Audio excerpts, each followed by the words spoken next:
ఈ భూమి మీద కోట్లాది మంది ప్రార్థన చేస్తూ ఉన్నారు. చేయలేదా? ఎప్పుడైనా అడిగావా? నా మొర నీ దగ్గరికి వచ్చిందా? నా కన్నీరు నీ పాదాల దగ్గరికి వచ్చాయా? అసలు నాకెళ్ళి చూస్తున్నావయ్యా? ఏ క్షణంగా అడిగామా? అడగను. అందుకే ఆయన అంటున్నారు, మీరు అడగండి నేను ఇస్తాను. ఏమి ఇస్తారైనా? ప్రార్థన ఇచ్చారంటే మనకు అన్ని ఆశీర్వాదమే. మనం ఒక పాట పాడాలన్నా ప్రార్థన, ఏదైనా వాక్యం వెళ్ళాలన్నా ప్రార్థన. ప్రార్థన చాలా ప్రాముఖ్యత కనుక తన శిష్యులు మాకు ప్రార్థన నేర్పడినా, యెహోవా శిష్యుల కంటే మేము బలంగా ప్రార్థించాలి, యెహోవా శిష్యుల కంటే మేము బలంగా ప్రార్థించాలి అని అడిగారు. అయ్యా, మా సేవకుడి కంటే మేము బలంగా ప్రార్థించాలి, అటువంటి ప్రార్థన మాకు ఇవ్వగలవా అని అడిగే బిడ్డల కారణం.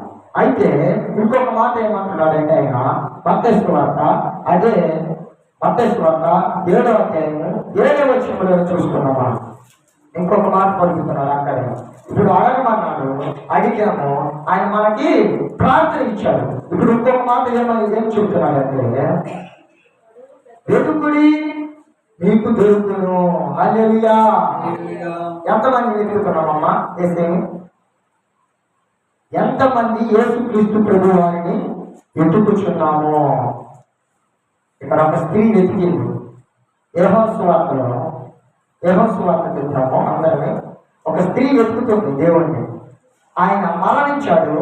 ఇదే శుక్రవారం దినమున, గుడ్ ఫ్రైడే రోజున ఆయన మరణించి 3వ దినమున నేను వేస్తానని తన శిష్యులకి చెప్పాడు. మత్తయి యోహాను సువార్త 20వ అధ్యాయము 1వ వచనం నుండి 3వ వచనం వరకు చూసుకుంటాము. ఆదివారమున ఇంకను చీకటిగా ఉండగా అప్పుడు మగ్దలేని మరియా పెందల కాడ సమాధి యొక్కకు వచ్చి సమాధి మీద ఉండిన రాయి తీసివేయబడి ఉండుట చూశాను. హల్లెలూయా. శుక్రవారం దినం ఆయన మరణించాడు. తెల్లని నారబిడ్డతో కప్పిపెట్టి ఆయన్ని గృహలో పెట్టి ఆ గృహకి రాయ అడ్డంగా పెట్టారు. హల్లెలూయా. అయితే ఇక్కడ ఒక స్త్రీకి ఒక ఆలోచన కలిగింది. పెందల కాడే తెల్లవారి తగులితే తన పని బాటలు చెత్త పెట్టుకుని ఆయన సమాధి వద్దకు వెళ్ళింది. హల్లెలూయా. ఆమె వెళుతూ ఆ సమాధి వైపు చూస్తున్నప్పుడు ఆ రాయి తొలగించబడి ఉంది. హల్లెలూయా. చూసింది, రాయిని చూసి త్వరగా లోనికి వెళ్ళి అక్కడ దేవుని చూసి లేడు. దేవుడు లేనప్పుడు ఏం చేస్తుందో చూద్దాం. ఆ కుమార్తె, ఆ స్త్రీ ఏం చేస్తుందో. రాయి తీసివేయబడితో చూచాను గనుక ఆమె పరిగెత్తుకొని సీమోను పేతురు వద్దకు, యేసు ప్రేమించిన ఆ మరి యొక్క శిష్యుల యొద్దకు వచ్చి ప్రభువు సమాధిలో నుండి ఎత్తుకొని పోయి. హల్లెలూయా. మన యేసయ్యని ఎవరో సమాధి నుంచి తీసుకొని వెళ్ళిపోయారు అని తన శిష్యులతో చెప్పింది. హల్లెలూయా. ఇప్పుడు ఈ స్త్రీ ఏం చేసింది? అక్కడ యేసుక్రీస్తు ప్రభు వారిని వెతుకుతుంది.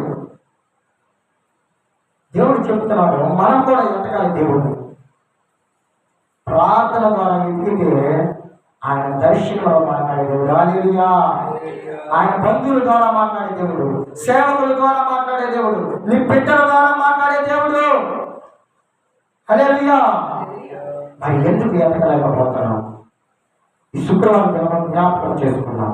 దేవుణ్ణి మనం ఎందుకు ఎతకలేకపోతున్నాం? ఆయన పరిశుద్ధ గ్రంథంలోనే దేవునికి కనిపించాడు, తన శిష్యులకి కనిపించాడు, ఎంతో మంది విశ్వాసులకి కనిపించాడు. ఇప్పుడు కూడా ప్రతి దినం ప్రతి క్షణము ఆయన ప్రత్యక్షత పరుచుకుంటున్నాడు. హల్లెలూయా.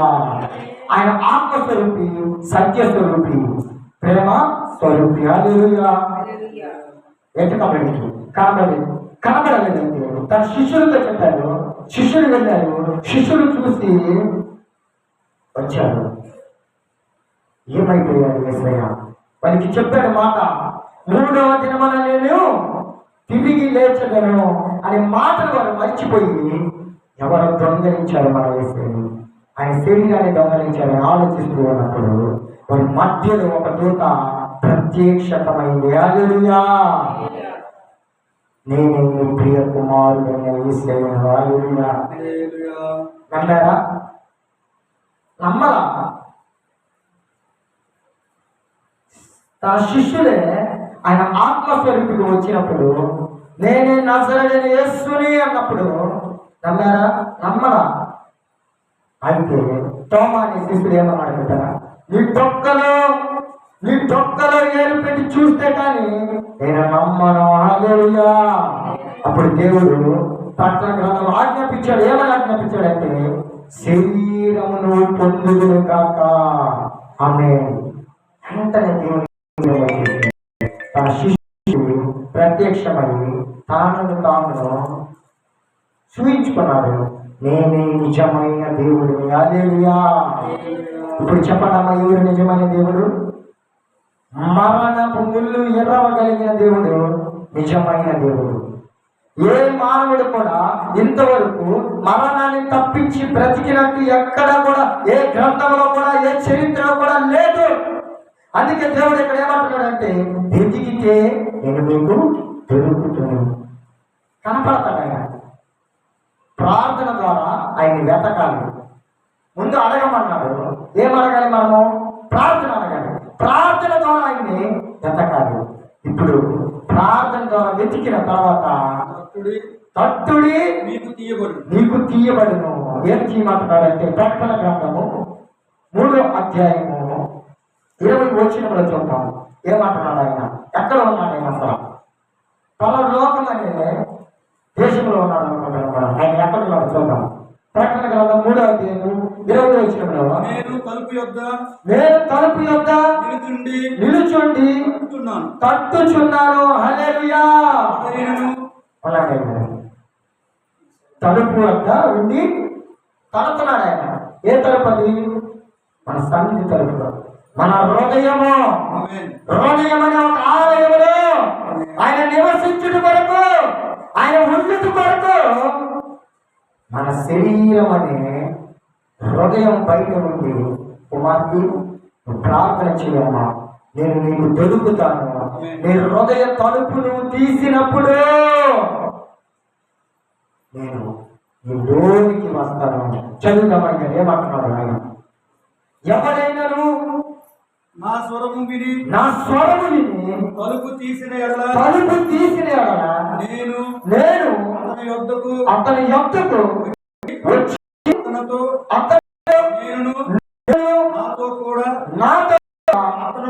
అతను భోజనము చేయుదుము. హల్లెలూయా. ఇది ఈరోజు వాక్యం. ఫస్ట్ మనము అడగాలి. ఏమంటే, అయ్యా మాకు ప్రార్థన లేదు. ఈ ప్రార్థన ఏం చేస్తుందంటే, దేవునికి రోజు రోజుకి దగ్గర చేస్తుంది. ఒక అనుబంధం ఏర్పడుతుంది దేవుడితో. ఈ అనుబంధంలో దర్శనం ద్వారా దేవుడు చూస్తాం. హల్లెలూయా. ఆయన రూపాన్ని చూస్తాం, ఆయన వెలుగును చూస్తాం, ఆయన పరిశుద్ధాత్మను చూస్తాం.